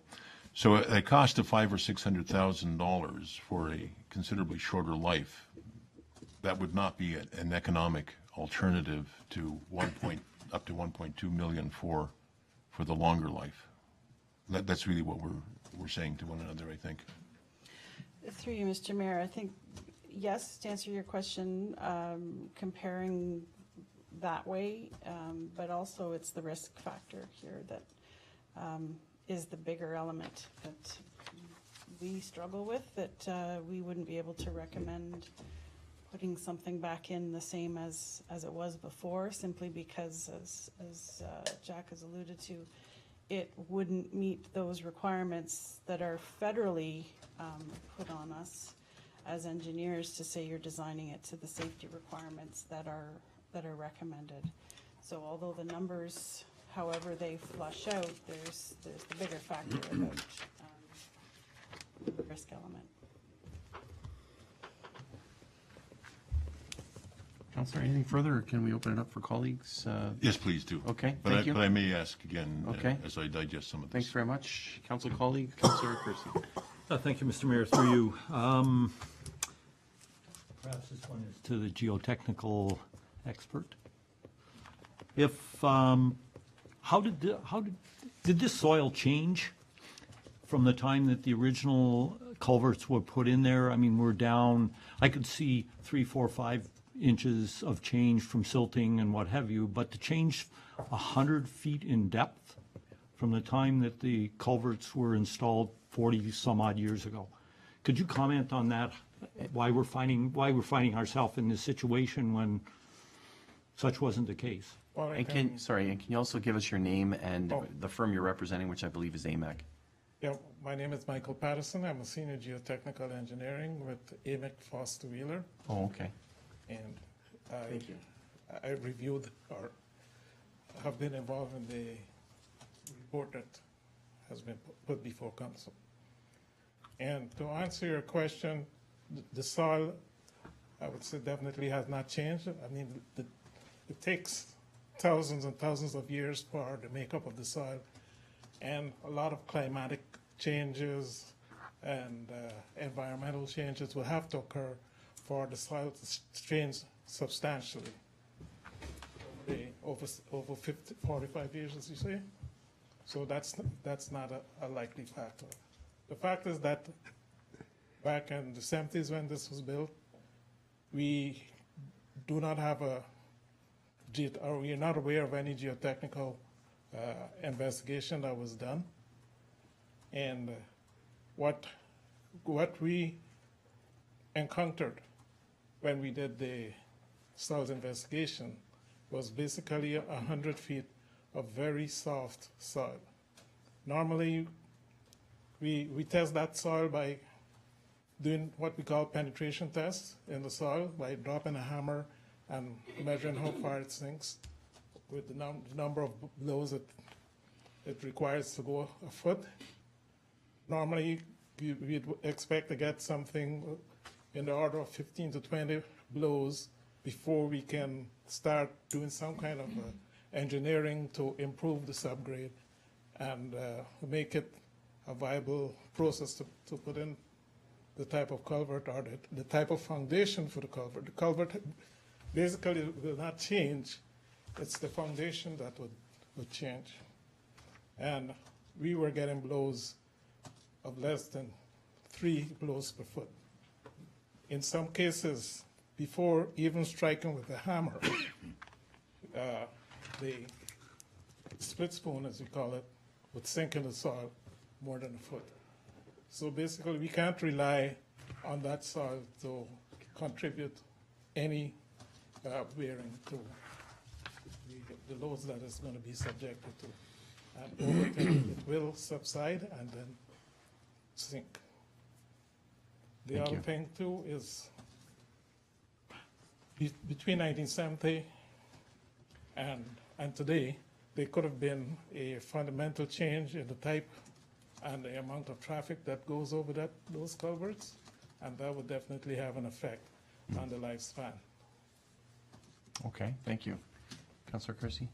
Thank you for the answer. So fundamentally, the soil's been the same since the 70s, and that culvert's lasted 40 years. There's been some slight deformation, most likely from settlement. Is that essentially summarizing what you've said?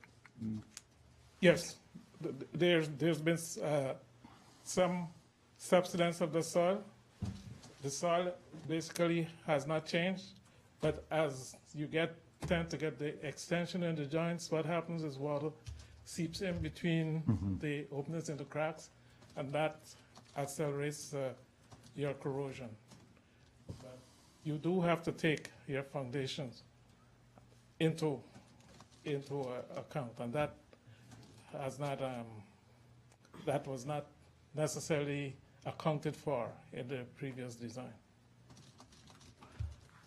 So it's been predicted that approximately 250 millimeters settlement could occur with compaction over the life expectancy of this structure if we replace like with like. So say at 40 years, 250 millimeters, which is like 9 inches or so, right? Yeah. Okay. What's the likelihood of a catastrophic failure? Or are we more likely to see some sagging of the roadside, some cracking of the pavement that would be bellwether to the fact that we're seeing some settlement and that we could take remedial steps to interact, not wait till we have complete failure, but that we could take some remedial steps in the interim? Is someone able to answer that question? Mr. Turner? We can. Sorry, Mr. Patterson, go ahead. We can qualitatively say that the type of settlement that will occur, there will be some incipient cracking that would be visible, but you won't be able to stop it. You'll only be able to put on cosmetic changes to seal cracks, but you won't be stopping the subsidence.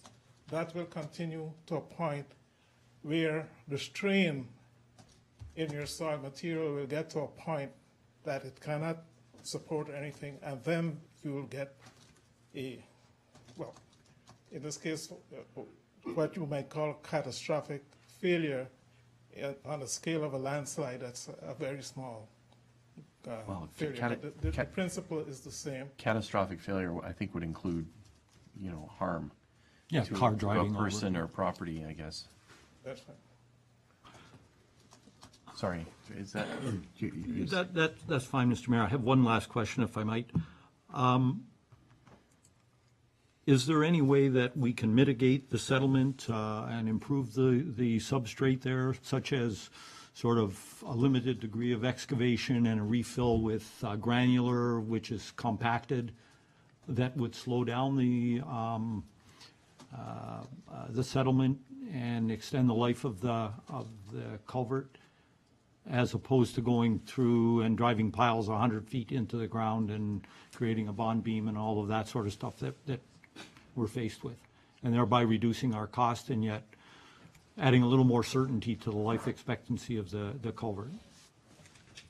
Well, you could improve the foundation by taking out, not limited, but a substantial amount of the surface soil and replacing it with compacted granular material. You still have to deal with if you take out, say, even 5 meters, you still have to deal with the 95, not 95, but all the 25 meters of soft soil that is there. It will continue to subside. It will probably be slower than if you left the existing material in place, but it still would not be as affirmative as having the foundation on piles. Thank you. Thank you, Mr. Mayor. Thank you very much. Others, questions? May I ask a question? It's up to council, I guess. If I don't think so. I think maybe we can make the engineers available after, unless council concedes. Okay. I have a question, and how is it that the road is able to remain there, and it doesn't wash away, or are you seeing any deterioration of the roadbed in that area? Sorry. Thanks. So that's how the soil underneath, or the depression in the asphalt, has occurred, actually. Right. So unlike a sinkhole, there's usually some form of introduction of water, and then some way of getting that soils away, where it basically creates a cavity underneath, in this case, underneath the roadbed. And so where we have these two pipes, they've failed, and the it's hard to do with hand Yeah, measurements, no, that's okay. has actually started to sag in and depress. So there's a visible depression, which when we inspect these culverts on a biennial basis generally, would be a significant concern. And so when those plates have separated, the soil, as my colleague said here, would come out through those cracks. The soil would drop from between the two pipes, and that's how you create that void underneath the asphalt. And so what we saw here was that void, some truck eventually with the right amount of vibration, or enough soil be removed, that's how the asphalt dropped. Okay, thank you. That answers your question. Yeah, it does, and I guess sort of the other question is, and you may have answered this already when Mr. Patterson talked about compacting soil and putting aggregate in there, as I understood it, but is it possible to float something, in quotes, float concrete there, or float something there to keep it, did you look at that? Sure. So one thing I'll mention as I was thinking as we were talking to Mr. Patterson here is that to remove 5 meters of soil, it's not just removing 5 meters of soil and throwing granular in it. Remember the water table is also above the stream bed. So they're generally trying to go that deep below water and soil such as these. There'll be significant dewatering costs because to compact granular, it has to be dry, right? You need a little bit of water, but if it's saturated, it has to be, you can't achieve the compaction that's required to help the pipe take it or keep its shape. So we've been on projects where there's been $200,000 worth of dewatering costs, which are basically throwaway, because you're not getting structure, you're not getting backfill, or any of that type of thing. So the deeper you go, the more intricacies you have of trying to deal with water, which is generally an enemy for structures.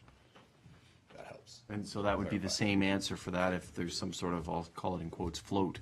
You know, when you think of Chicago is built on concrete floats. Well,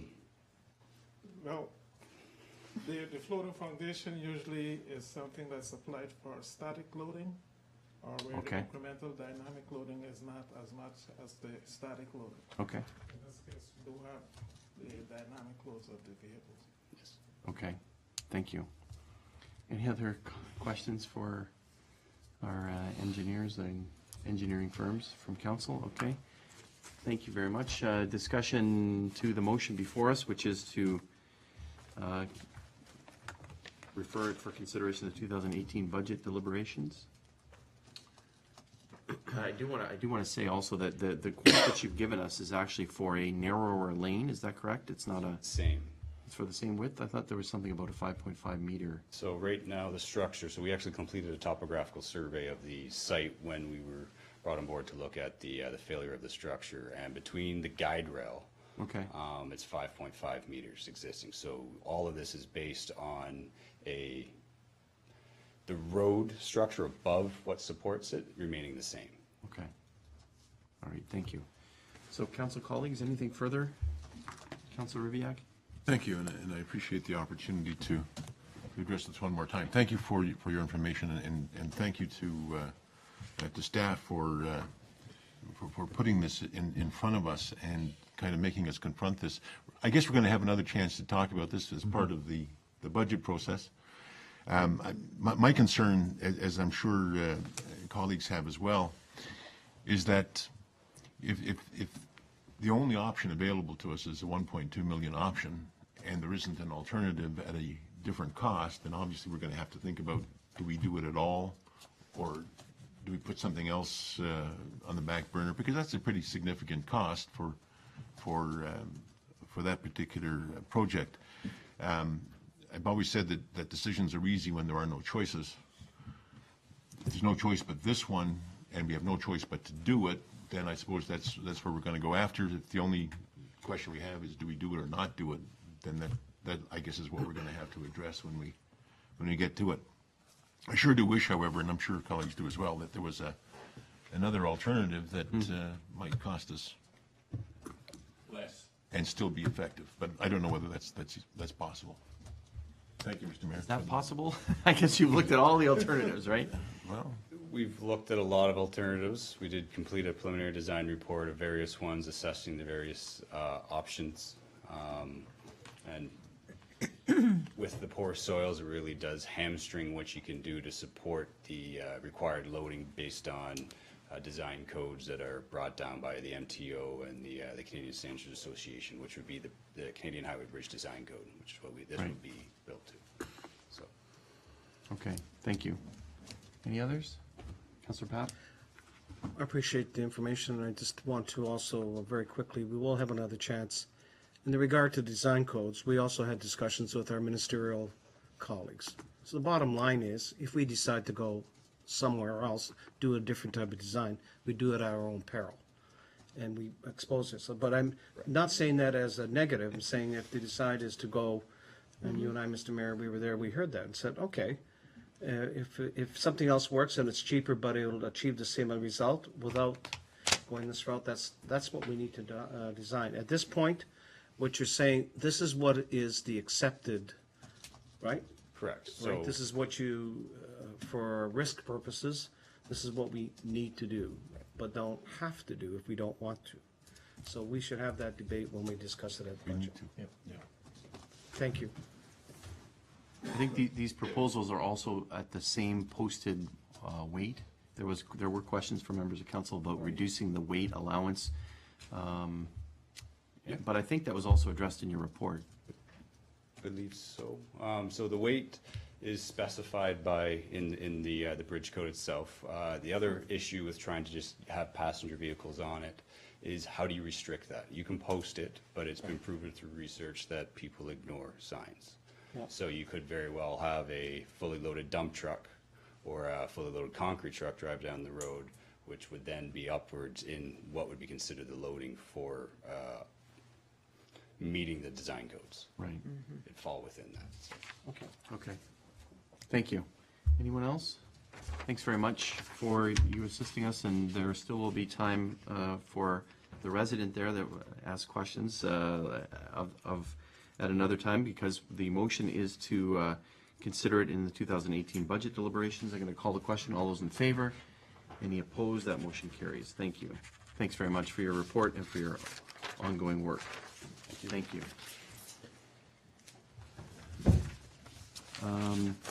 Members of council, and I hazard to do this to the clerk because I know it's her pieces here, but I note that we do have some members of the Seniors Advisory Committee here that, and Councillor Papp wanted to raise some items. So, okay, with council's consent, can we turn to Councillor Papp's report?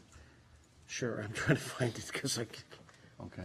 but I can Mr. pretty CEO. well, thank you, Councillor Christie. As a result of our discussions at the Pelham Seniors Advisory meeting last week, we put forth the following resolutions. The first item is an in-camera, which you've already dealt with, so I will not discuss that for obvious reasons. Second is a provincial funding application for Seniors Active Centers program. And the resolution is that the Pelham Seniors Advisory Committee recommend that council and the town pursue the opportunity in partnership with the Pelham Seniors Advisory Committee to apply to funding for the province of Ontario for Seniors Active Living Centers program up to $8 million. The deadline is the 21st of 2017. That would in effect establish a Seniors Active Living Center in the town of Pelham. The third one is that the Pelham Seniors Advisory Committee recommend that we approve to apply for funding from the Ministry of Seniors Affairs and the Seniors Community Program for 2017 to 19 for $100,000, deadline November 30th, which is not far away, in partnership with the town of Pelham and other relevant affiliated committees. I think very quickly, and if you allow, if some of the members could talk about it, but the bottom line is this. For the funding application for Seniors Active Living Centers, that means we need to make a policy decision if in fact we go down this route. That means establishing an actual physical site for a seniors living center. It's like a site on itself.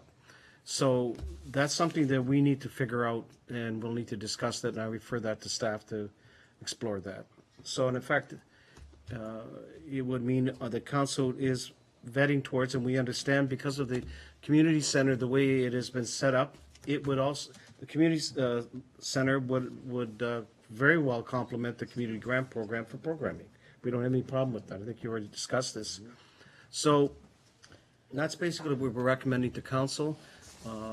The whole item about the seniors living center, and I stand to be corrected, means the permanent establishment of some sort of physical site, which could be in a number of variety of different, how can I say, I'm having a seniors moment. It could be in a variety of different setups. It doesn't have to be at the center. It could be with a other partner. It could be with, but in effect, it would be a seniors living center, which also means a commitment on our part of resources, not only capital but operating. So we need to think through that carefully. If we decide we want to go that route, we have till December 21st to apply. The other one is more straightforward. It's for programming, and I think it's pretty clear. We've got a number of areas in which we would like to see programming established in the multi-purpose site of the community center. Did I get it right, folks? Okay, I think, thank you very much, Sorry, Councilor Papp. I No, that's lost, okay. I apologize, Mr. Mayor. I couldn't get the thing up on my. No, that's perfect. And I think, I just said to the CAO as you were talking, I think something could come back, if there's a policy decision or some sort of We need to decision bring it that needs to back. come back to council, perhaps it can come back at our next council meeting. I would So staff looking, if council approves this, staff can work together with the members of the seniors advisory and report back to us on what might be required for Read my that. mind. That's exactly, that would fall under that whole aspect of the seniors active living center. Perfect. The other one is more direct application. We got to get started on that right away. That's correct. So that, the active living center has a bit of a less lenient timeline. The other timeline, the community grant program has a more lenient one, the end of this month. And the other is the 21st of December. So not a lot of time. Not a lot of time, So but- thank you very much for bringing it forward. And if approved, I think staff can work together with the seniors to So and bring that's something basically, back to council. thanks, Mr. Mayor. That's Okay. basically in a nutshell. Great, thank you. Okay. We appreciate the ongoing work of the seniors. It has been moved by Councilor Ribbiak, second by Councilor Durley. Be it resolved, the council approve the recommendations from the Pelham Seniors Advisory Committee held on November 1st, 2017 as presented. Ms. Hillier, you did signal that you wanted, are we okay and you're going to work together with staff to, and perhaps come back to us at our next meeting if that's? And perhaps I didn't hear it, so if I didn't hear, I apologize. The deadline for the $8 million active living centers is December 21st. That's correct, yeah. 2017, so if, I apologize if I didn't hear that. So the timeline on both is quite short. Thank you. Yeah, thank you. All right, I'm going to call the question. All those in favor? Any opposed? That motion carries. Thank you very much. Thank you, Mr. Mayor. And we look forward to hearing more about that, and no Thank doubt you. Councilor Papp will keep on top of that, so thank you very much. Appreciate it. Thank you. Thanks so much for staying for the length that you did in the meeting. Thank you. Take care. Now we'll move back to our regularly scheduled agenda, and if it's okay, we'll go into my report for members of council. This is really going up to the 1st of November. Very pleased to attend, as I did last year, on behalf of council and to welcome interested parties to the Employer Engagement Breakfast hosted by Community Living and the Ontario Disability Employer Network. That was on October 18th. Panelists Ron, Kyle, and Dominic, and keynote speaker Mark informed the community about many benefits of employing individuals with disabilities. Yep. And I especially accentuated here, and I did have a conversation with the CAO,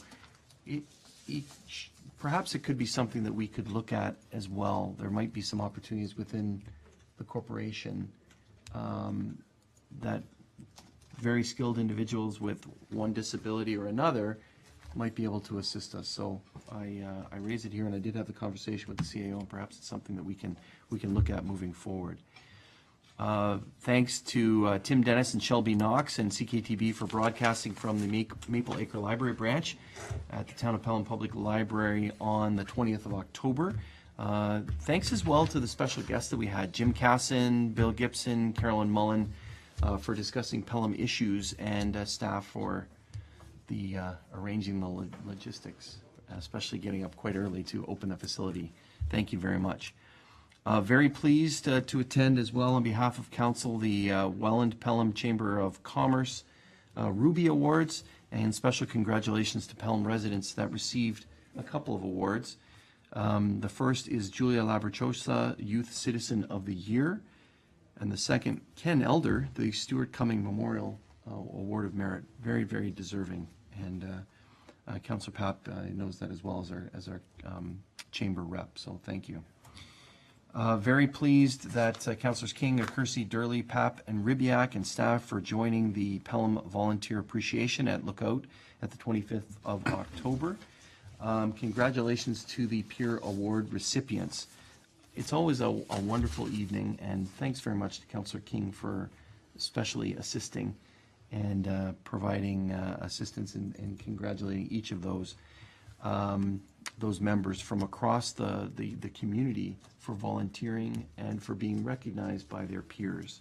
Thank you. The list is there, and they were honored that evening, and also I wrote a column about them. The one that I didn't highlight in my column was the Corporate Recognition Award, which goes to Boggio Fonthill Pharmacy and Log Cabin Gift Shop, Kyle Boggio. We have yet to present that. They were unable to join us that evening, so we'll present that. Perhaps the Deputy Mayor can assist me on that. Yep. Very pleased, and thanks very much to the Fire Chief for receiving the ceremonial first poppies at the Legion. So thanks very much. And the poppy campaign, we obviously encourage all to attend and wear poppies and also participate. It was a beautiful service on Sunday, thanks to all members of council present here who participated in those services on the weekend. Very touching service, and we encourage all from the community to attend on Remembrance Day, which is on a Saturday this year, at the Fonthill Legion and at Veterans Park. Pleased to attend the It's a Wonderful Life 10th Annual fundraiser for the United Way of South Niagara. Congratulations to John and Rebecca Clark for hosting this community event. Thousands of dollars raised over the years, and special guest performers, the Trues, huge performance by them, Down East group, and they were excellent. And thanks very much, along with Pelham Town Hall staff who assisted me in presenting treats to some of the students from Glen Green School as they marched past Town Hall on Halloween in their Halloween costumes. That is my report. Unless there's questions or comments from members of council. Sorry, Councillor Pap? Very quickly, also, I wanted to acknowledge that John and Rebecca Clark, as of tomorrow, Riverstone is closed and has been sold to a church, and we're going to miss them. They performed all kinds of events, and it's done. It's over. So we wish them. We were there. A group of us were there yesterday, consuming beverages and thanking them profusely. So they've hosted both service clubs, special events, and I wish them the very best. We wish them the very best. Thank you. Thank you very much. Moved by Councillor King, second by Councillor Durley. Be it resolved that my report dated November 6, 2017 be received for information. All those in favor? Any opposed? That motion carries. Thank you. This has been moved by Councillor Kersey. I need a seconder regarding the Hurricane Road water main replacement. Councillor King, will you second that? I'll second that. Okay, thank you. It's been, be it resolved, the council approved the transfer of $80,000 in capital savings from the Road RD 16 2017 culvert replacement project and $122,126 from the water reserve for the Hurricane Road water main replacement. Questions, comments? We received government funding for this project, and this will help serve that need in the community. Councillor Kersey. Thank you, Mr. Mayor. A question, I'm not sure whether we direct it to our Deputy Treasurer or to the Director of Public Works. RD 1617, it implies that there's a surplus or that the tender came in less than budgeted. How much did it come in under budget? And I'm assuming we have that at least, because I also see a reference to it in another report later, I think, on our committee. Thank you. Ms. Clemencio? Through you, Mr. Mayor, I don't have the exact amount that we came in under. We used a little bit of the savings as noted in the COW report and are keeping a comfortable contingency as the construction hasn't gone underway yet. This was a comfortable amount that we felt we could move over in savings without getting into that contingency amount. I don't know if Ms. Tunakaitis has that number, or Councilor, do you want the specific number, or are you okay with the response from the director? Ms. Tunakaitis, do you have the... Through you, Mr. Mayor, I would have to get that information back to you in council. All right, thank you, and we look forward That's to fine, actually... Mr. Mayor, as long as we have the assurance that it's there and that we still have a contingency in the construction budget for the Maple Street. Okay, thank you. Any others to this? Okay, there being none, I call the question. All those in favor? Any opposed? That motion carries. Thank you.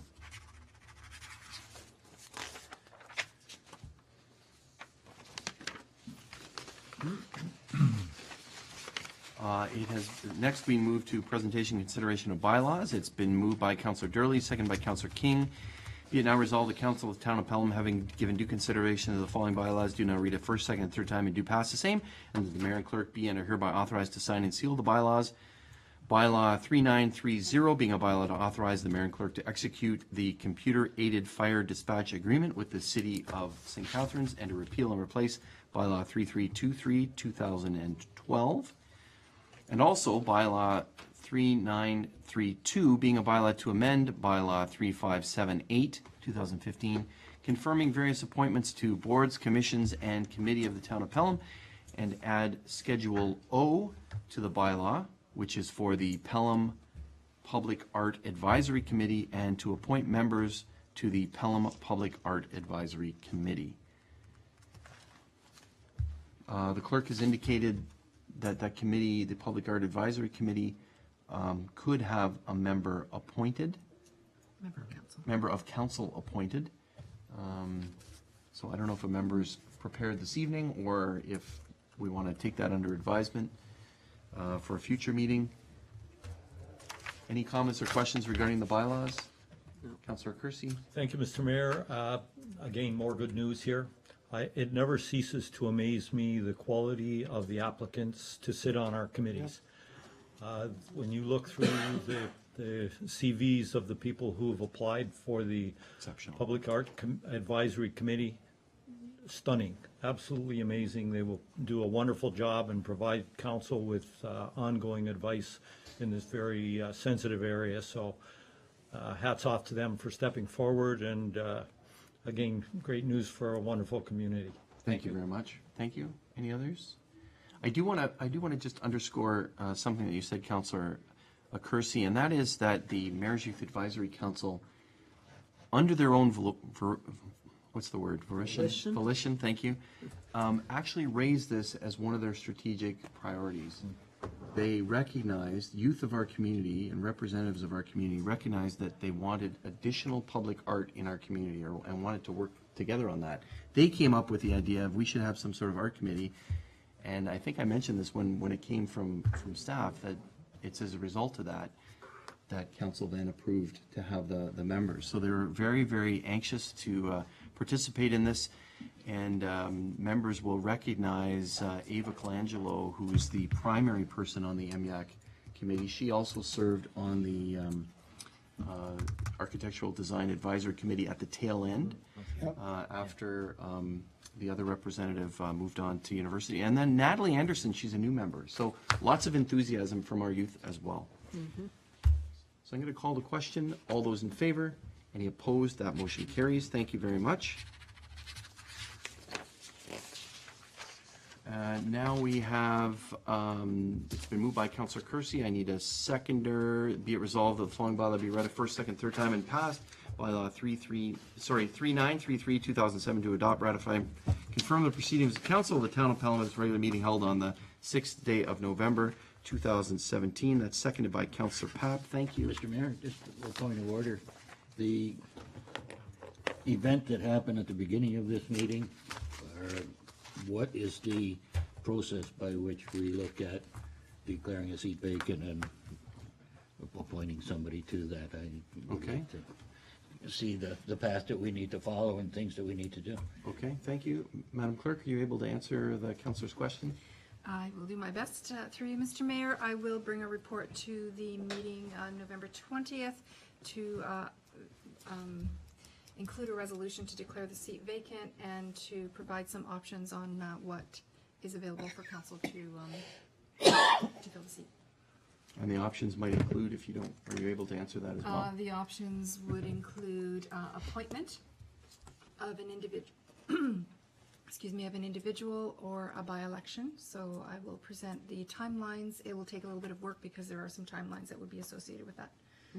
Okay, thank you. Thank you. That's All right, great. Thanks very much. Maybe to that, I'll just say this publicly. It's disheartening that Mr. Junkin resigned his important duties around this table. And it's regrettable that businesses and residents in Ward 1 will not have the same representation. They'll have one councillor, but not two that other businesses and residents have across the town. And it's unfortunate that Mr. Junkin never brought his concerns to council and acted in this way, but he must have his own reason for doing that. So as the clerk indicated, you know, the seat will be declared vacant in the future, and council will have to consider filling this seat. So it's always unfortunate when this type of thing happens. It's happened before with other residents leaving or for medical reasons, etc.